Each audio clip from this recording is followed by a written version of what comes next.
With only 10 corners and it's a relatively straightforward layout, the venue for the Austrian Grand Prix has always been about racing, drama, excitement, things happening, and so it proved in qualifying for the Austrian Grand Prix today. Today being Friday, qualifying was today. Tomorrow is all about the sprint. There's what they call a shootout in the morning, and then the sprint in the afternoon. So qualifying was for the Grand Prix on Sunday, and after the untimed 1 hour session today on Friday, effectively all the cars went into Parc Fermé, as we saw in Baku. And as we saw when we did the poll there, 69% of you said didn't like the new format. Well, we got the same format, so we'll see what happens on Saturday and Sunday. But the big talking point were the track limits on the circuit. Turn 6 and then down into the last 2 corners. There was lots going on in terms of coming out of 9 and then on the approach to 10, which is the last corner, the downhill right-hander, the very annoying downhill right-hander, very heavy braking just when you don't need it coming onto the pit straight. So, yeah, 2 drivers, I wonder if you can guess who they were, did not have a track limit infringement today. In other words, a lap time deleted. In the case of Sergio Perez, it was under real pressure in Q2 and he did not manage, therefore, to get into Q3. In the case of Max Verstappen, it was annoying because he'd put in that lap right at the beginning of Q1 and Q2. It was taken away, but he just went out and calmly repeated the lap time on both occasions. Talk about that in a minute. Another class pole for Max Verstappen. But here's the list of drivers and how many infringements they had. You can see how crazy it was in Austria. Afterwards, Max was saying, well, he said on the radio at the time, this is ridiculous. Actually, I think he used an expletive. He said it was ridiculous. And then afterwards, he's talking to Jolly and Palmer saying, he didn't say it was ridiculous. He just said, oh, it was really hard, really difficult. Because the cars are so big and heavy. And he does have a point. There's a lot of momentum in these things, in these current Formula One cars. Yes, I know, it's the same for everyone. But nonetheless, these are not nimble, agile Formula 3 cars as we used to know them in the Euro Formula 3 days. These are very big, heavy cars. And once they got momentum, it's very difficult to get them out of a situation. And I think that's what Max was talking about. Not so much running out of road on exit, but just getting the car set up perfectly in the way we've been describing recently in videos in terms of his transition zone. Again, we'll get onto that in a minute. And you can see there that there were a lot of infringements there by Carlos Sainz, so full marks for him that he managed to get in a lap time at the end. At the end of Q3, he managed to get through on each occasion. Very, very good. And only 2 drivers did not have any sort of track penalty today, track limit penalty today. One was Logan Sargent, who qualified last, and as he crossed the line in Q1, as he crossed the line, said, oh, I left so much margin in the last corner. No wonder. Kind of. Yeah, okay. So we won't talk about that very much. The other driver who had no track limit infringements was Charles Leclerc, who qualified second on the front row. Really, really good performance from Charles. So let's have a look at that. We'll talk a little bit more about Max, but it's an interesting comparison between Charles and Max and the lap difference. And it's a really short lap. I mean, that's why it's so close. It was 0.048 of a second. That was the margin with which Max got the pole. His margin over Charles Leclerc in Sector 3, does this sound like Monaco again, was 0.058. Actually, that is where he got the pole, in Sector 3. And think about that in the context of Christian Horner getting on the radio as Max effectively crossed the line to take the pole. Said, Max, brilliant lap, because it looked as if Charles Leclerc was really taking more risk through Sector 3 than you, so great job. Well, that's what it may have looked like, Christian, but in reality, Max was superb through Sector 3. So now we can talk about Max and how good that lap was, because twice under pressure, as I said, he went out and did the lap time having had it been deleted. It was all around 9 and 10, once coming into 10, once coming out of 10.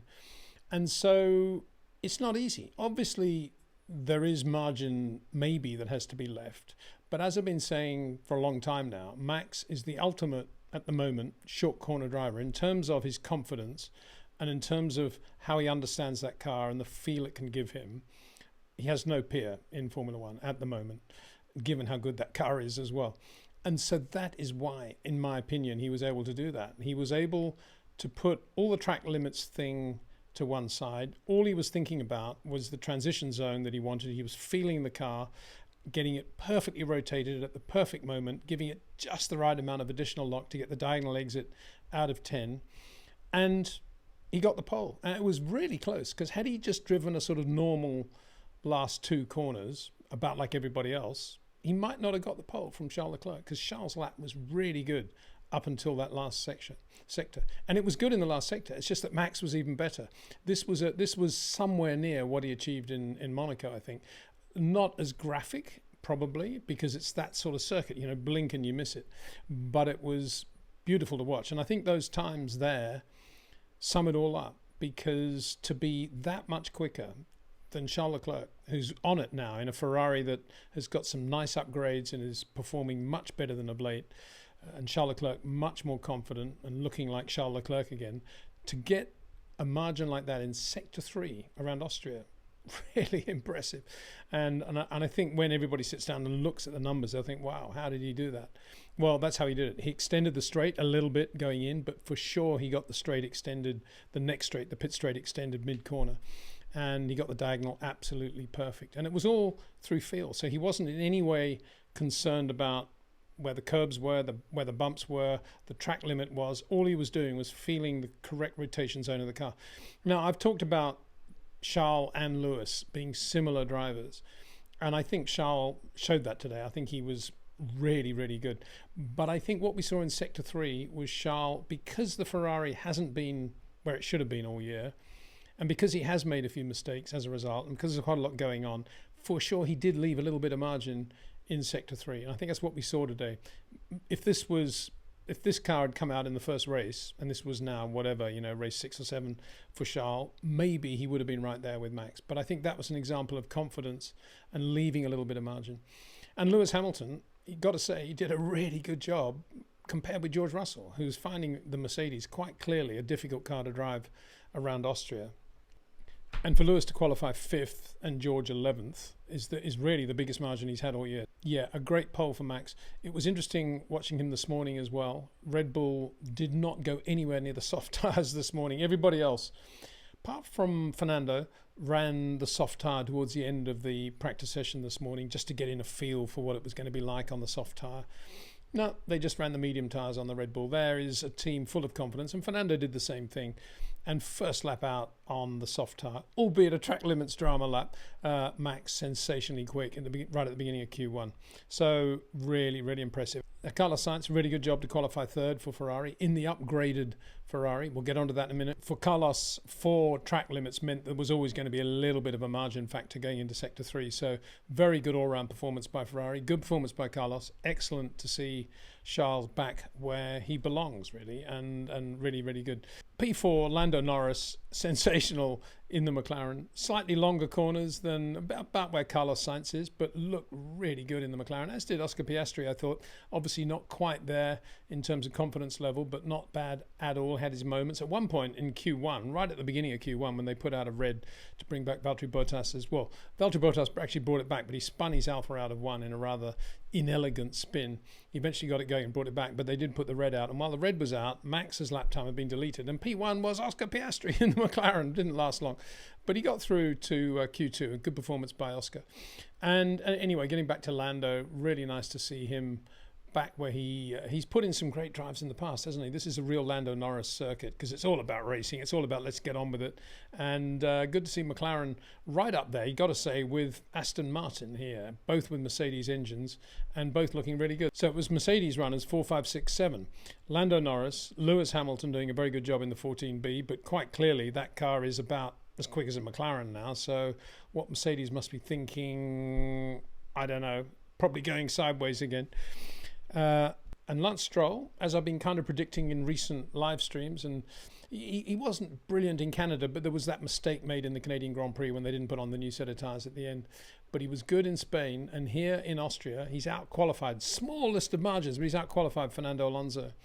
He did a little bit of running on the soft tyre in the morning session, whereas Fernando didn't. I suppose Fernando might be thinking that. But for him to be a little bit ahead of Fernando, it's exactly where his father wants him to be. His father will be absolutely delighted with this, much more than if Fernando was on the front row and Lance Stroll was 7th or 8th, I can tell you that.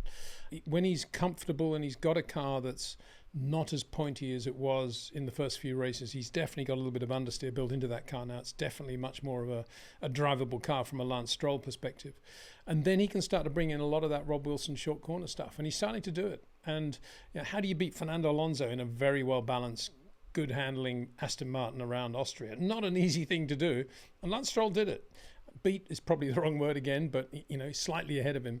And I put a lot of that down to how much hard work he's put in. So, good luck to him for that. And let's just have a look at the top speeds. Excuse me for looking down because I haven't done a graphic for that, trying to get this video out relatively quickly.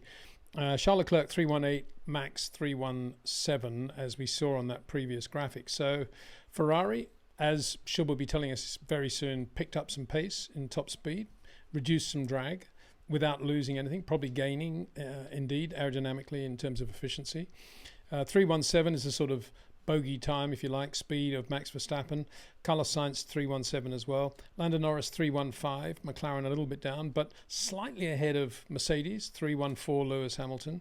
Lance Stroll 315. So doing McLaren and Mercedes very, very equal around here in terms of top speed. And the interesting thing is that Williams seemed to have been able to translate some of that excess top speed they've been carrying all year into some downforce, because Alex Albon, who again did really well to get into Q3, only 316. I say only 316 because historically this year he's been really, really quick, 3-4 kilometers an hour quicker sometimes than the Red Bull, but doing Red Bull top speed times in the Mercedes powered Williams. So that's an interesting comparison. Before we get on to Shub and those excellent upgrades at Ferrari, the good work they've been doing there, let's just have a look at the long runs this morning. I didn't see Ferrari doing anything. They went initially out on the hard tyre, but they were sometimes quick, sometimes slow, but they weren't really quick. They were just trying to get the new setup. They were doing evaluation runs initially in that session, and they never really got round to doing any long runs. So you've got to say that is one of the problems Ferrari face going into the race. As ever, Red Bull have done their homework, as indeed have most of their nearest opposition. Let's have a look at that. Lewis Hamilton, if he's a bit depressed about his grid position, should be delighted with how good that car was on the long run today. The Mercedes seems to be really good with fuel in the car.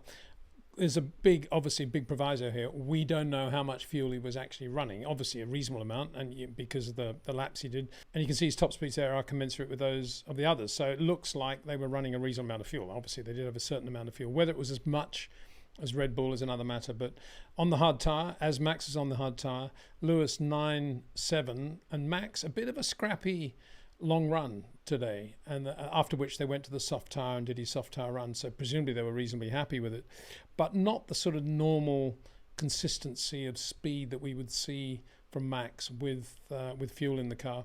Fernando Alonso ran, the other driver never ran the soft, as I say, ran mediums throughout, but he put fuel in the car towards the end when everybody was doing their soft tyre runs, apart from the two Red Bull drivers. And a pretty good run from Fernando on the medium tyre. So this will be drivers and teams thinking not only about the race on Sunday, but also obviously going into the sprint format tomorrow and what tyres they may be running. So Fernando looking pretty good there. I mean, in terms of fuel in the car, his 9.6 was the quickest time of the day, as much as we could say that.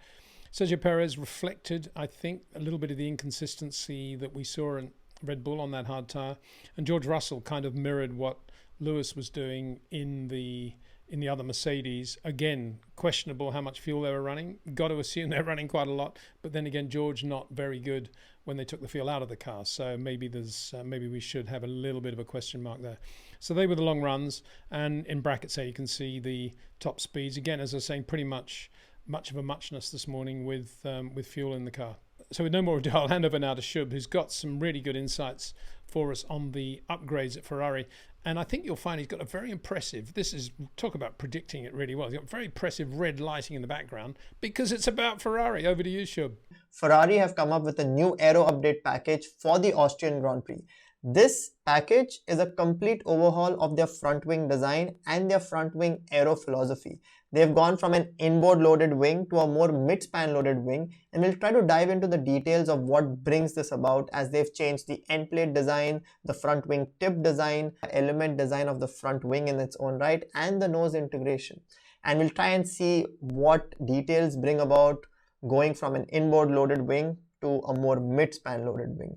In addition to accommodate the change in the front flow field that has come by due to the change in front wing design, they've also gone ahead and changed the front floor design to make sure that the new flow field is accommodated well into the floor, to make sure all the vortex structures that go underneath the floor remain clean and consistent. So how have Ferrari gone to a slightly more mid-span loaded front wing? What they've done is they've changed the planform distribution on the elements of their front wing. So now you can notice that element 4 and element 3, that is the flap bits, have more planform in it, and they're also more cranked up as you go slightly outboard as compared to the older design. In addition to that, they've also moved their gurneys slightly more outboard so that there is more load being generated in the mid-span and on the outside as compared to what it used to be doing earlier. If you notice the new front wing end plate design, you'll realize that Ferrari have gone from an in-washing design to a slightly more out-washing configuration. Now this definitely would help you to reduce drag by decreasing the stagnation of the front tire.